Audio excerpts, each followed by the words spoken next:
Mind the steps, please.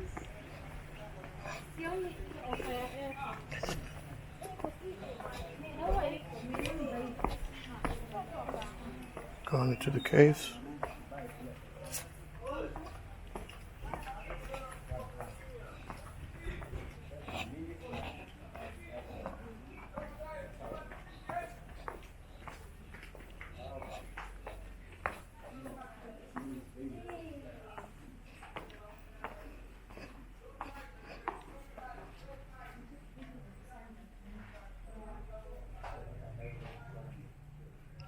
Where am I at?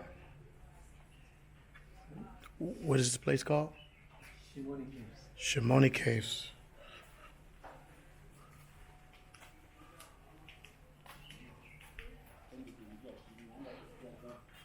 Come on, mind your head. Hey, you gotta come translate, brother. Yeah? Yeah. Are you translating? Oh, you need somebody to. Oh, it's okay. I can translate. Yeah, because I don't know what he's saying. Yeah. What did you say? Mind your head, the tall ones. Oh, just mind your head. Oh, okay. No detail. Kuna vile jamani hamna information about this place In like. fact, I want to explain to you. I'm Okay, here sawa. to explain. Okay, sawa. Yeah, I didn't know if he spoke English or not.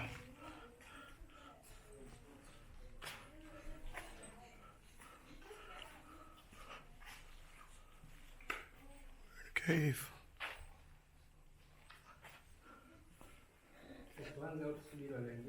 How are you? Alright. Okay, hi.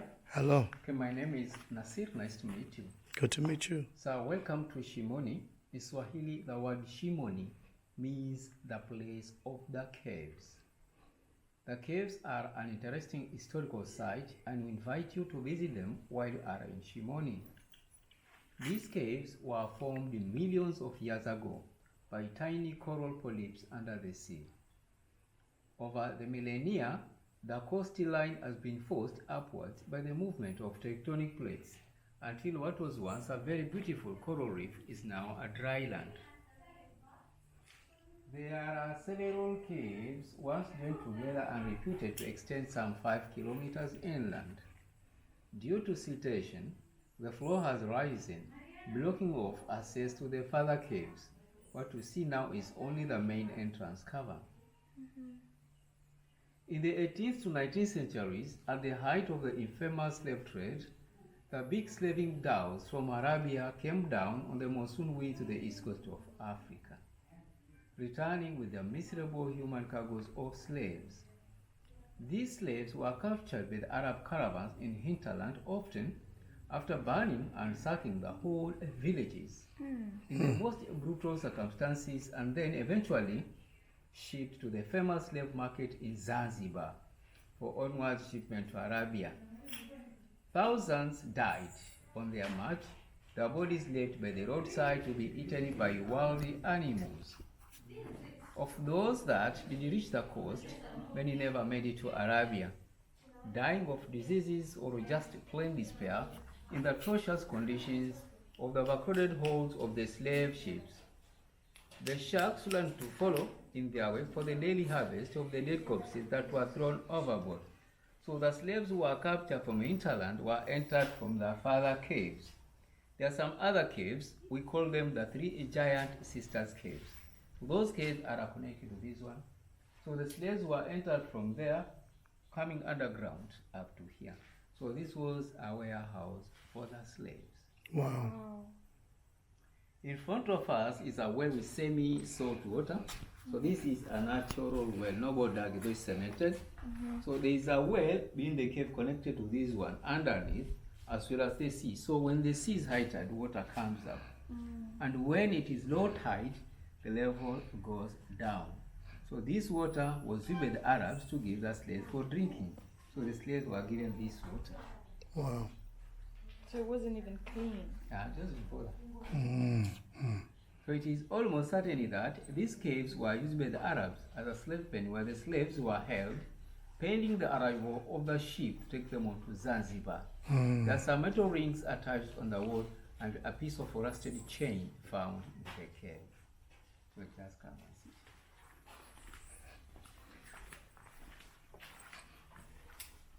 sample plastic chain was found here, obviously to use the Arab to tie a slave on the hands or rather on the legs. And this one is a metal ring or a metal hook. And another one, and here it's broken, or the one out because of rust.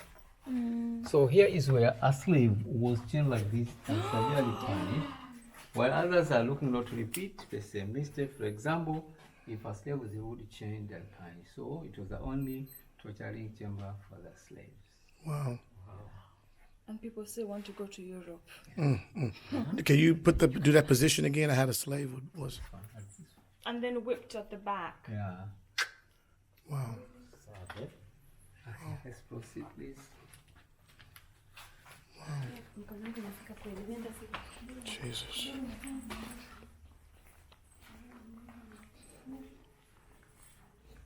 On the side of geography, we're going to know the formation of the corals, which forms from the ground going upwards and those from upwards coming downwards, stalagmite and stalactite. So there are several numbers of stalactite formed by lines, dissolved in water, dripping from the roof of the cave. Then the water evaporates, leaving the lime deposit behind. So this is stalagmite. It's a result of that. Okay. And the tall one, please, go to ahead. Mind your head. Oh. That's definitely Europe And song. down here it's muddy because of sea water. Can you put some light on there? As we are heading to the exit, Can you get some light? The lights, it won't. Can you give me a little bit of light? it's better. Yeah, okay. And Okay. down here it is muddy because of sea water. As we are heading to the exit, which is where the Arab take the slave through to the beach. And when it is high tide, water reaches near the entrance. Wow. Late evening. Would slaves drown down here? The beach barriers during that time, so water could not penetrate. I got you. So this is stalactite. Okay, I see it. Can I ask?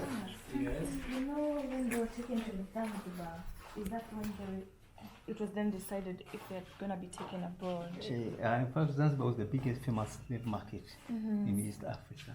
Zanzibar was. Wow. Wow. So mind go ahead. Subiri kidogo na wageni. Ngoja kidogo. Okay. Just please. Powerful.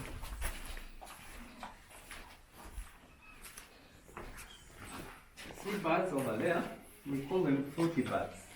Can you You got hear a camera light? screaming? You got a camera light? We call them fruity birds. They eat fruits, bananas, apples, mangoes, pawpaws, pineapples. So they fly out during night to find fruits and back early in the morning. And down, it is muddy because of seawater as well as the birds dropping. So it is guano manure. But it is poisonous because it is mixed with salt water. So can't use for fertilizer because there's too much salt. Okay, so we can see the exit. Where is the hotel? Mind go ahead. Mind your head.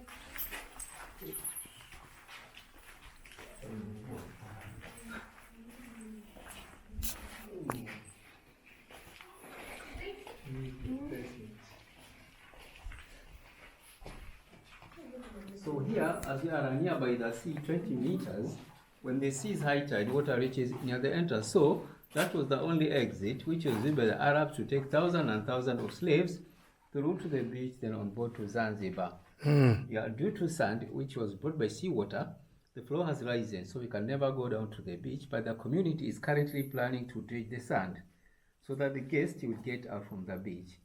If you enter from there, then through to the exit. So during the slave trade, the Arabs built barriers at the mouth of the cave leading to the sea to prevent water from entering inside. And when they left during the 20th century, when the slave trade was abolished, they broke the barriers and water started to enter inside. So the slaves were in dry places and they could be shipped at any time, as well as the cave was deeper and wider. That was accommodating thousands and thousands of slaves. So let's go back to our local people to worship so that we end up this. Okay.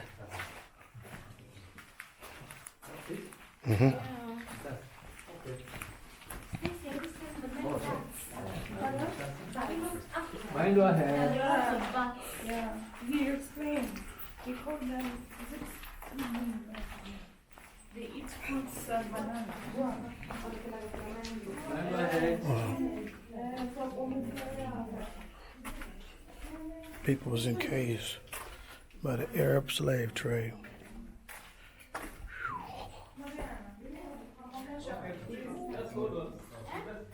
Nakwambia nishapigiwa.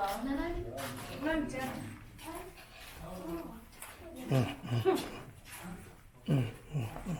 So imagine now, at least they used light bulbs when they were in here and it was dark. Yes, yes, yes, Imagine. yes, yes, yes.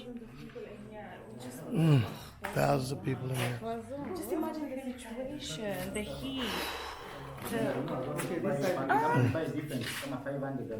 Wow. so heartbreaking.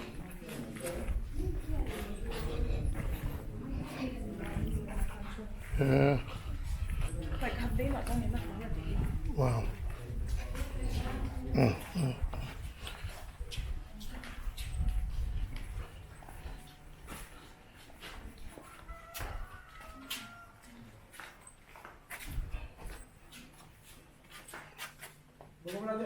Eh? Unabana shingapi? Unabana shilingi 50 sijui. 100 wale kwa sababu ni wale loro. Loro na 150 yani. Okay. So for centuries, the caves were used as kayas, which were shrines, and as a hiding place where the locals would go to avoid attack by other tribes. So kaya is a Mijikenda word, which means a holy place, where locals come to worship, for example, if there's no rain or breakout of any disease. So you can see this bottle here with the red liquid inside. It is rose water. It is from rose flower. So this is a kind of sacrifice which was left by the locals. Okay, sorry. So at that time, during the slave trade, when the slaves were kept here, the cave was a sad place, but now it is a happy place. Because it is under a community, all the money collected goes to the community. It helps to buy medicines for local dispensaries, paying salaries to 16 teachers as some of the teachers are being paid by parents, paying school fees to the bright students from the poor family, assisting in paying emergency medical treatments, providing food for the deaf unit, helping orphans and other community needs. So if you'd like to make a donation to the community, is most welcome and will further assist our efforts. Thank you for coming and supporting our community. We hope you have enjoyed our visit. And definitely you will tell your friends to visit Shimoni. Yeah, Welcome and have a safe journey. Thank you.